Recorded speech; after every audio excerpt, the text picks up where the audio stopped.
Best moral stories. Vemulapalli అనే ఊరికి సురేంద్రబాబు అనే ఓ దొర ఉండేవాడు. దాదాపు ఊర్లో పొలాలన్నీ కూడా అతని కిందే ఉంటాయి. ఆ ఊర్లోని రైతులకు ఆ పొలాల్ని కౌలుకిచ్చి వారికి కొంత పంట ఇస్తూ ఉండేవాడు. ఆ రైతులకు ఆ దొర ఎంత చెప్తే అంతే. ఓ రోజు అతను రైతులందర్నీ సమావేశపరుస్తాడు. ఏంటి పనులన్నీ ఎలా జరుగుతున్నాయి? ఎలా ఉన్నారు అంతా? మీరుండగా మాకెలాంటి లోటు లేదు బాబూ. అవును బాబూ, పనిచేసుకోవడానికి పొలాన్నిచ్చారు, కొంత పంటను కూడా మాకిస్తున్నారు. ఈ ఏడాది పంటలు ఇంకా బాగా పండాలి మరి. అట్టాగే బాబూ. చుట్టుపక్కల ఊళ్ళల్లో మన ఊరి గురించి అందరూ చెప్పుకోవాలి. అట్టాగే బాబూ, మేమింకా బాగా కష్టపడతాం. చుట్టుపక్కల అన్ని ఊళ్ళకి మన ఊరి నుంచే ధాన్యం కొనుగోలు చేసేలా ఉండాలి. సరే బాబూ, మీరెలా అంటే అలానే. మీ నాయకుడు కిట్టప్పకు కూడా ఈ విషయం చెప్పండి. ఆయన ఊరికెళ్ళాడు బాబూ, వచ్చాక చెప్తాం. రైతులంతా ఆ జమీందారు చెప్పినట్టు చేస్తూ ఉంటారు. 2 రోజుల తర్వాత కిట్టప్ప కూడా ఊరికి తిరిగొస్తాడు. ఏరా, నేను లేని 2 రోజుల్లో ఏం జరిగింది ఊర్లో? అన్నా, వచ్చావా? నీకోసమే ఎదురు చూస్తున్నాం. ఏరా, ఏమైంది? అది సురేంద్రబాబు గారేమన్నారంటే... అని జరిగిన విషయం మొత్తం చెప్తారు. ఓ అవునా? దొరగారెట్లా చెప్తే అట్లానే చేద్దాం. ఎన్నో ఏళ్ల నుంచి మనకయ్యగారి పనిచ్చి పంటలు కొంత ఇస్తున్నారు. అవునన్నా. అందుకే అయ్యోరెలా చెప్తే అలానే చేద్దాం అనంటాడు కిట్టప్ప. ఇక కిట్టప్పింట్లో అతని భార్య సుశీల, ఏవండి, ఈ మధ్య ఇంటికి ఆలస్యంగా వస్తున్నారేంటి? అదా, ఈ మధ్య పని ఎక్కువగా ఉంటుంది. దొరగారు ఓ ఆలోచన చేశారు. ఏంటండి అది? ఈ ఏడాది ఎక్కువ పంటలు పండించి లాభం తీసుకురావాలని చెప్పారే, దానికోసమే ఇదంతా. మరందులో మనక్కూడా లాభం ఉంటుందా? దొరగారు ఏం చేసినా అందరికీ న్యాయంగానే చేస్తారు కాబట్టి ఖచ్చితంగా ఉంటుంది. పోన్లేండి, ఇన్నేళ్ల నుంచి ఎక్కడ వేసిన గొంగళి అక్కడే ఉన్నట్టున్నాం.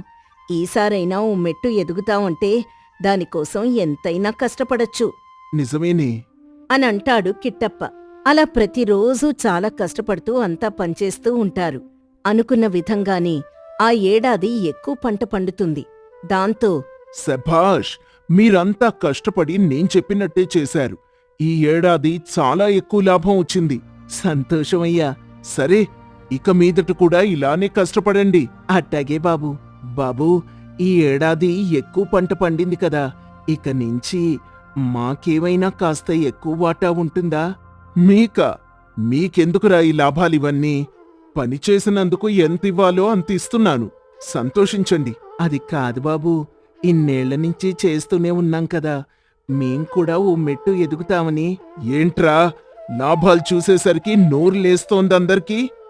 న్యాయంగానే అడుగుతున్నాం కదయ్యా. ఇంకా ఎక్కువ మాట్లాడితే ఉన్న పని కూడా పోతుంది. జాగ్రత్తగా ఉండండి అని కాస్త గట్టిగా చెప్పి అక్కడ్నించి వెళ్ళిపోతాడు సురేంద్రబాబు. దీంతో రైతులంతా బాధపడతారు. అన్నా, ఇప్పుడు మన దగ్గరున్నది సురేంద్రబాబు గారేనా? అవునరా, మన బాబుగారే. మరి ఆయనెందుకంత కఠినంగా మారిపోయారు? ఉన్నవాడికి లేనివాడంటే లోకువా అని మన పెద్దలు ఊరికే అన్నారా చెప్పు? ఇది లోకమెరిగిన సత్యంరా. మనం ఇంత కష్టపడి పనిచేస్తున్నాం, దానికి తగిన ఫలితం ఆశించడం తప్ప అన్నా? తప్పు కాదురా, కాని ఈ ఊరు మొత్తం ఆయన చేతిలోనే ఉంది. ఇప్పుడు మనకి ఇక్కడ పనిచేయడం తప్ప వేరే దిక్కులేదు. అయితే మనం బతికినంతకాలం ఇంతేనా అన్నా? తెలీదురా అని అందరూ బాధపడుతూ ఉంటారు. ఇక ఇటు కిట్టప్ప ఇంట్లో, ఏంటండి బాబుగారు ఇలా చేశారు? అదే నాక్కూడా అర్థం కావడం లేదు సుశీల. మరి మనం ఓ మెట్టు ఎదగాలి అంటే ఇలా చాలా కష్టం కదా, మరేదైనా మార్గం ఆలోచించాల్సిందే. నాకా పొలం పని తప్ప ఇంకేమీ రాదే. ఇంకేం చేయగలను చెప్పు? ఏదో ఒకటి చెయ్యాలండి. మనమ్మాయి పట్నంలో చదువుతోంది. ఏదో కష్టపడి దానంతటది సీట్ సంపాదించుకుంది. కానీ రేపు దానికి పెళ్లి చేసి కట్నాలవి ఇవ్వాలంటే ఎంతో కొంత కూడబెట్టాలి కదా నిజమే సుశీల, నాకేం చేయాలో పాలుపోవడం లేదు అని బాధపడుతూ ఉంటాడు కిట్టప్ప. పనికి మాత్రం రోజూ వెళ్తూ ఉంటాడు. ఇక ఆ రోజు సాయంత్రం కిట్టప్ప ఇంటి ముందు కూర్చొని ఆలోచిస్తూ ఉంటాడు. సుశీల కూడా పక్కనే కూర్చుంటుంది. ఇలా రోజూ కష్టపడి చివరికి చేతిలో ఏం లేకపోతే ఎలా అండి? ఏదో ఒక మార్గం కనిపెట్టాలండి. నాకైతే ఏం తోచడం లేదు సుశీల. దొరతో పోటీపడే స్థాయి కూడా మనకి లేదు. మిగిలిన వాళ్ళేమంటున్నారు? వాళ్ళు మనలానే సుశీల, చేసేదేం లేక పనికొస్తూ ఉన్నదాంతో సర్దుకుపోతున్నారు. అని బాధగా మాట్లాడుకుంటూ ఉంటారు. అంతలో బయట్నుంచి ఓ స్వరం వినిపిస్తుంది. నాన్నా, అమ్మా సరిత, నువ్వా? రామ్మా, రా. ముందే చెప్తే నేనే వచ్చి తీసుకొనొచ్చేవాణ్ణి కత్తల్లి. సరే సరే, రా, లోపలికి వెళ్దాం. పర్వాలేదు నాన్నా, నేనేమీ ఇప్పుడు చిన్నపిల్లని కాదు. అవునమ్మా, నా తల్లి అప్పుడే పెద్దదైపోయింది. నిజమేనండి. సరే సరే, ముందు అమ్మాయికి తినడానికి ఏవైనా పెట్టు.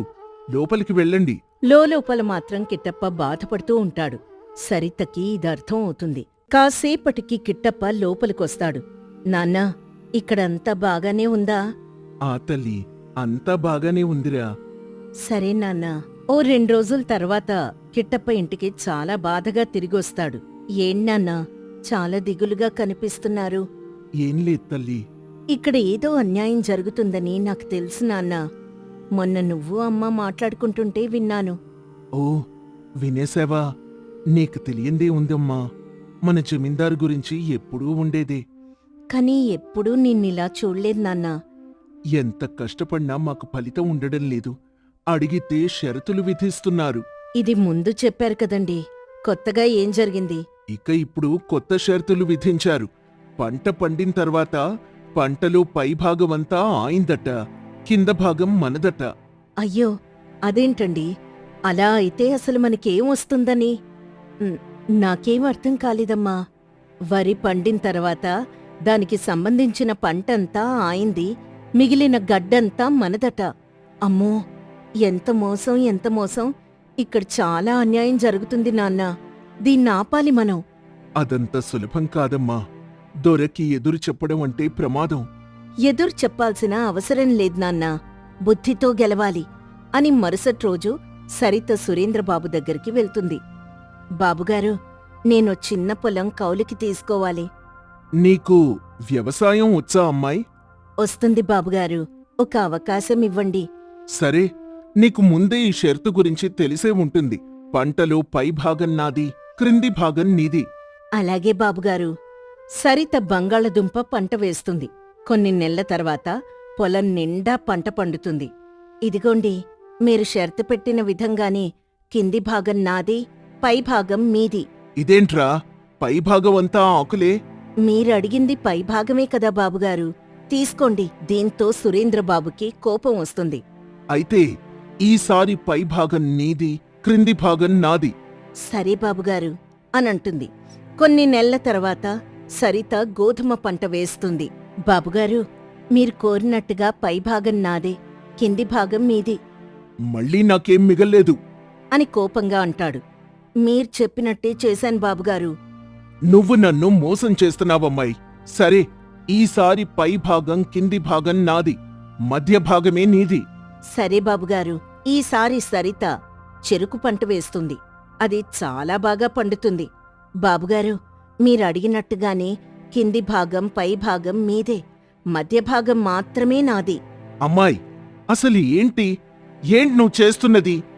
మీరడిగినట్టే చేశాను బాబుగారు అని అనడంతో సురేంద్రబాబు కాసేపు మౌనంగా ఉంటాడు. బాబుగారు, మేం మా కష్టానికి ఫలితం మాత్రమే అడుగుతున్నాం. మొదట్నుంచి నమ్మకంగా మేం మీ దగ్గరే పనిచేస్తున్నాం. అయినా కూడా మాలో ఎలాంటి ఎదుగుదల లేదు. అవునయ్యా. సురేంద్రబాబు ఆలోచనలో పడతాడు.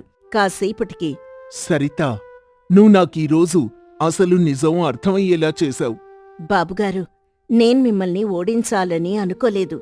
రైతులు కష్టపడి పండిస్తారు. వాళ్ళకి న్యాయం జరగాలని అనుకున్నాను. అంతే. మా పిల్లల భవిష్యత్తు కోసం మాత్రమే అడిగాం బాబుగారు. ఎక్కువ కూడా అడగలేదు. అర్థమైంది. ఇప్పటి వరకు నేను తప్పు చేశాను. ఇకపై పంటలో సరైన వాటా మీకిస్తాను.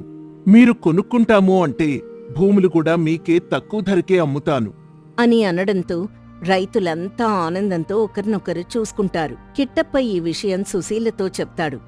ఏమండి, ఇది నిజంగానే జరుగుతుందా? అవును సుశీల, మన అమ్మాయి వల్లే ఇది సాధ్యమైంది. సంతోషం తల్లి. మాకు నిన్ను చూస్తే చాలా గర్వంగా ఉంది.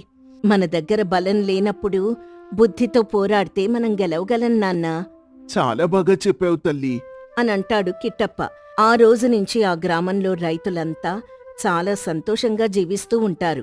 బుద్ధితో ఆలోచిస్తే పెద్ద అన్యాయాన్ని చిన్నదిగా మార్చి గెలవవచ్చని ఈ కథ చెప్తుంది. రామాపురం అనే ఓ పల్లెటూర్లో రాఘవ అనే వ్యక్తి ఉండేవాడు. అతను చాలా పిసినారి, కాని అతని భార్య మాత్రం మంచి మనసుతో అందరికీ సహాయం చేస్తూ ఉంటుంది. ఒకరోజు, ఏవండి, ఇంట్లో సరుకులు బియ్యం నిండుకున్నాయి, కాస్త తీసుకునొస్తారా? తెచ్చి వారం రోజులే కదా, అప్పుడే అయిపోయిందా? అంటే గత వారం ఇంటికి చుట్టాలొచ్చారు కదండి. అందుకని ఉన్నదంతా ఊడ్చి పెట్టేశావా? ఇంటికొచ్చిన అతిథులకి మర్యాద చెయ్యాలి కదండి. సరే సరే, ఇక నుండి ఇంటికెవ్వరొచ్చినా మంచినీళ్లు మజ్జిగతో సరిపెట్టు, సరేనా? అని అక్కడ్నించి వెళ్ళిపోతాడు. లక్ష్మి కాస్త బాధపడుతుంది. ఈసారి కేవలం కొన్ని సరుకులు మాత్రమే తీసుకొనొస్తాడు. అలా ఓ రోజు ఓ వృద్ధురాలు ఇంటింటికి తిరిగి భిక్షం అడుగుతూ లక్ష్మి దగ్గరకొస్తుంది. అమ్మా, కొంచెం అన్నం పెట్టమ్మా, 2 రోజులుగా ఏం తిన్లేదు అనడంతో లక్ష్మి లోపలికెళ్ళి అన్నం తీసుకొచ్చింది. అంతలో రాఘవక్కడికొచ్చాడు. ఏంటిది, మన ఇంట్లో ఉన్న అన్నం ఇలా పంచేస్తావా? ఆమెకి చాలా ఆకలిగా ఉందండి. ఆకలుంటే పంచేసుకోవాలి. ఇలా అడిగితే అందరికీ ఇస్తూ ఉంటే మనమేమవుతాం? బాబూ, పేదవాళ్ల బాధ నీకర్థం కాదా? ఆ ఇలాంటి కబుర్లు చెప్పడానికి మాత్రం ఏమీ తక్కువ ఉండదు. ఈ వయస్సులో పనిచేసే శక్తుంటే ఈ పరిస్థితి ఉండేది కాదు కదా బాబూ వెళ్ళవమ్మా వెళ్ళు, ముందిక్కడి నుంచి వెళ్ళిపో అని ఆమెని పంపించేసి లక్ష్మిని ఇంకాస్త గట్టిగా హెచ్చరిస్తాడు. రోజులు గడుస్తాయి. ఓ రోజు రాఘవ పొలానికి వెళ్తుండగా రోడ్డు మీద ఓ పర్సు కనిపిస్తుంది. అందులో చాలా డబ్బుంటుంది. అమ్మో, ఇంత డబ్బా! ఈ దేవుడిచ్చిన వరం లాంటిది అని వెంటనే ఆ పర్సు తీసుకుని అదే సంతోషంతో ఇంటికెళ్తాడు. ఏవండి, ఏమైంది? ఈ రోజు చాలా సంతోషంగా ఉన్నట్టున్నారు అబ్బే, ఏం లేదు లక్ష్మి, ఏం లేదు. అంటూ లోపలికెళ్ళిపోతాడు. లక్ష్మికి కాస్త అనుమానం వస్తుంది. కొద్దిసేపటి తర్వాత ఊర్లో డప్పు కొట్టిస్తారు. ఊరికి కొత్తగా వచ్చిన వ్యక్తి పర్సు పోగొట్టుకున్నాడు. ఎవరికైనా దొరికితే వెంటనే పంచాయతీ దగ్గరికి తీసుకొచ్చి ఇవ్వగలరహో అని చెప్పేసి వెళ్ళిపోతాడు. ఎందుకో లక్ష్మికి రాఘవ మీద అనుమానంగా ఉండి, ఏవండి, అది మీకేమైనా దొరికిందా? లేదు లేదు, నాకెందుకు దొరుకుతుందది? నిజమేనంటారా? నన్నే అనుమానిస్తున్నావా? అని కోపంగా అనేసి అక్కడ్నించి వెళ్ళిపోతాడు రాఘవ. ఆ సాయంత్రం గ్రామ పంచాయతీ పెడతారు. చూడండి గ్రామస్తులారా, మన ఊరికి ఈ నర్సయ్య అనే పెద్ద మనిషి వచ్చారు. వాళ్ళ తాతల ఆస్తులమ్మి కొంత డబ్బు తీసుకొని వెళ్దామనుకున్నాడు. ఇంతలోనే ఆ డబ్బులున్న పర్సు పోయింది. అయ్యో పాపం! అయ్యా, అది నా కూతురు పెళ్లి కోసం దాచుకున్న డబ్బు. ఎవరికైనా దొరికితే నాకు తెచ్చివ్వండి. అట్టాగే బాబూ. మరోవైపు లక్ష్మి ఇంట్లో రాఘవ గది మొత్తం వెతికేస్తుంది. అక్కడ ఆ పర్సు కనిపిస్తుంది. దీంతో ఆ రాత్రి, ఏవండి, మీరు నాకు అబద్ధం ఎందుకు చెప్పారు? అబద్ధమా? నేనేం చెప్పాను? ఆ పర్సు మీకు దొరికింది, అయినా సరే మౌనంగా ఉన్నారు. అది నువ్వు చూసావా? అదెవరిదో కాదే, మనదే. నేను నమ్మనండి. ఆ డబ్బు మనది కాదు, ఎవరో కష్టపడి దాచుకున్నది కదా. నువ్వింకేం మాట్లాడకు లక్ష్మి. లక్ష్మీదేవి ఎవరి కంటపడితే వాళ్లదే అది అని అరుస్తాడు. లక్ష్మి కూడా ఏమనలేక మౌనంగా ఉండిపోతుంది. రోజులు గడిచే కొద్దీ ఆ విషయాన్నందరూ మర్చిపోతారు. ఒకరోజు ఊరికి అనాథల కోసం సాయం అడగడానికి కొంతమందొస్తారు. అప్పుడు మరోసారి పంచాయతీ జరుగుతుంది. గ్రామస్తులారా, వీరు ఊరూరు తిరుగుతూ డబ్బులు పోగేసి అనాథలకు సాయం చేస్తున్నారు. కాబట్టి ఎవరికి తోచిన డబ్బు వాళ్ళిస్తే మంచిది. అలాగే బాబూ. ఎందుకివ్వాలండి? వాళ్ళకా డబ్బు ఎందుకివ్వాలి? వీళ్లలో కొంతమంది మనల్ని మోసం చేస్తారు. బాబూ, మేమలా మోసం చేసే రకం కాదు. ఖచ్చితంగా ఆ డబ్బుని మంచి కోసమే ఉపయోగిస్తాం. నాకైతే నమ్మకం లేదండి. రాఘవ, నీకు నమ్మకం లేకపోతే నువ్వెళ్ళిపో, అంతే. కాని ఇక్కడ గొడవ చేయకు అని గ్రామ పెద్ద అనడంతో రాఘవ అక్కడ్నించి వెళ్ళిపోతాడు. అతని భార్య లక్ష్మి మాత్రం కొంత డబ్బు, పాత బట్టలు తీసుకొనొస్తుంది. రాఘవ దీన్ని గమనిస్తాడు. లక్ష్మి, ఏం చేస్తున్నావు నువ్వు? ఏం చేస్తున్నావు? వారికి సాయం చేద్దామని సాయం చేద్దామనా? నాకు తెలీదా సాయం చేయడం? ఊరందరి ముందు నువ్వు గొప్ప దానకర్ణురాలివని నిరూపించుకుందామనుకుంటున్నావా? అయ్యయ్యో, అది కాదండి. నోరుమోయ్, మర్యాదగా ఇవన్నీ తీసుకొని ఇంటికెళ్ళు. కనీసం ఆ పాత బట్టలైనా. ఏమీ అవసరం లేదని చెప్పానా? అవి రేపో మాపో మనకి ఉపయోగపడతాయి. ముందిక్కడి నుంచి తీసుకొని వెళ్ళిపో అని కసురుకుంటాడు. ఊరంతా ఇది చూస్తూనే ఉంటుంది. రాఘవ, లక్ష్మి వెళ్ళిపోయిన తర్వాత, చూసావా శకుంతల, ఆ రాఘవ ఎంత పిసినారు వాడో. అవునొదినా, పాపం ఆ పిల్ల లక్ష్మిది చాలా మంచి మనసు. ఆ రాఘవతో ఎలా వేగుతోందో ఏమిటో. ఇంట్లో ఉప్పు పప్పు ఎంత వేయాలో కూడా ఆ రాఘవే చెప్తాడంట. ఇదెక్కడి చూద్యం వదినా? అదే కదా, డబ్బులంటే జాగ్రత్త ఉండడం మంచిదే, కాని ఆ జాగ్రత్త ముదిరితే ఇలానే ఉంటుంది. నిజమే వదినా, ఎప్పటికి మారతాడో ఏమో అని రాఘవ గురించి మాట్లాడుకుంటూ ఉంటారు. లక్ష్మికి ఈ విషయాలు తెలిసి బాధపడుతుంది. రాఘవ మాత్రం తన డబ్బు చూసుకుని మురిసిపోతూ ఉంటాడు. ఒకరోజు, ఏవండి, మన దగ్గర ఇంత ఆస్తి, డబ్బు ఉన్నాయి కదా, కాని మీరెందుకు వాటిని ఖర్చు పెట్టరు? దీన్ని పొదుపు చేయడం అంటారే, నీకర్థం కాదులే. సరే సరే, మన డబ్బు పొదుపు చేస్తే పర్లేదు, పరాయి వాళ్ల సొమ్ము మనకెందుకండి? నేనేమైనా కావాలని తీసుకున్నానా? దొరికింది తీసుకున్నాను. ఊర్లో మన గురించి రకరకాలుగా మాట్లాడుకుంటున్నారండి. వాళ్ళ గురించి నాకు అనవసరం లక్ష్మి, నాకు నా డబ్బే ముఖ్యం. రాఘవతో వాదించలేక లక్ష్మి మౌనంగా ఉండిపోతుంది. ఇక ఆ మరుసటి రోజు శకుంతల, సూర్యకాంతం లక్ష్మి దగ్గరకొస్తారు. ఏమమ్మాయ్, ఎలా ఉన్నావ్? ఇదిగో చూడు, రాఘవ ఇలా ఉండడం మంచిది కాదు. ఏమైందండి? నీకు తెలియదా? ఔవ్వా, 4 రూపాయల కోసం పొద్దున పాలవాడితో గొడవ, అది కూడా నడి రోడ్డు మీద. అవునమ్మాయ్, ఇంత ఆస్తుంది కదా, మరి ఇంత రచ్చ చేయాలా 4 రూపాయల కోసం? పైగా పాలవాడు చిల్లర రేపు తెచ్చిస్తాను అన్నా ఊరుకోడే. ఏం చెప్పమంటారులేండి పిన్ని, నా బాధలు. నిన్ను చూస్తే జాలేస్తోందమ్మాయ్. పాపం, ఈ పిసినారి భర్తతో ఎలా కాపురం చేస్తున్నావో ఏంటో. సరే కాని, మా ఇంట్లో ఉల్లిగడ్డలైపోయాయి, ఒక 4 ఉంటే ఇస్తావా? అలాగే నాకు 2 టొమాటోలు కావాలే పిల్ల. సరే పిన్ని, నిన్ననే తోటనుంచి తీసుకొచ్చారు, ఉండండి ఇస్తాను అంటుంది. అలా లోపలికెళ్ళి ఆ 2 తీసుకొనొస్తూ ఉండగా రాఘవ ఇంటికొస్తాడు. ఆమె అలా ఇవ్వడం చూసి, ఏంటిది? వాళ్ళకెందుకు ఇవన్నీ ఇస్తున్నావు? వాళ్ళకి కావాలని అంటేను. అంటే ఇచ్చేస్తావా? ఇదిగోండి సూర్యకాంతం గారు, శకుంతల గారు, ఇవి మాకు కావాలి, మీరింకెవరి దగ్గరైనా అడగండి. 4 ఉల్లిగడ్డలిస్తే నీ సొమ్మేమైనా పోతుందా? అవునండి, నా సొమ్మే పోతుంది, మీరిక దయచేయండి. ఇదిగో అబ్బాయి, మరీ ఇంత పిసినార్తనం పనికిరాదు. కనీసం పిల్ల కట్టుకోడానికి కొత్త చీరలైనా కొనివ్వు. చూడు ఎలా మాసిపోయిన గుడ్డలు కట్టుకుందో. నా భార్య నా ఇష్టం, ఉచిత సలహాలాపి ఇక వెళ్ళండి అని వాళ్ళని పంపించేస్తాడు. లక్ష్మిని కూడా అలా చెయ్యొద్దని హెచ్చరిస్తాడు. కొన్ని రోజులు గడిచాక ఒకరోజు రాఘవ పొలానికి వెళ్తుండగా కాలు జారి కింద పడిపోతాడు. అయ్యయ్యో, ఎవరైనా ఉన్నారా?